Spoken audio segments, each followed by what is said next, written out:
Good morning to all. இது Saturday morning. இன்றைக்கி morning பிரேக்ஃபாஸ்ட்டுக்கு கொஞ்சமாக பன்னீர், அதுக்கப்புறம் வெந்தயக்கீரை இருந்தது. அது ரெண்டுமே சேர்த்து மேத்தி பன்னீர் கிரேவி தான் பண்ணியிருந்தேன். அது கூட சப்பாத்தியும் பண்ணியிருந்தேன். மண்டே ஒரு விளாக் அப்லோட் பண்ணியிருந்திருப்பேன், என்னோடய ஃப்ரைடே ஈவினிங் ரொட்டீன் விளாக்னு சொல்லிட்டு.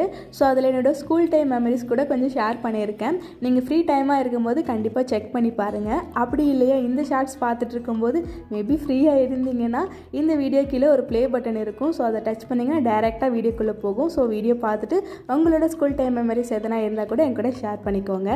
அதுக்கப்புறம் இந்த மேத்தி பன்னீர் எப்படி பண்ணலாம்னு பார்க்கலாமா. ஒரு கடாயில் ஆயில் சேர்த்துட்டு பட்டை, கிராம்பு, ஏலக்காய் சேர்த்துட்டு ஒரு ஆனியன், பச்சை மிளகாய், 4-5 முந்திரி, ஒரு 3 தக்காளி சேர்த்து நல்லா வதக்குனது. கடைசியாக ஒரு கைப்பொடி வெந்தயக்கீரை சேர்த்து அதையும் நல்லா வதக்கி விட்டு இது ஆற விட்டு நல்லா ஃபைன் பேஸ்ட் அரைச்சி வச்சுக்கோங்க.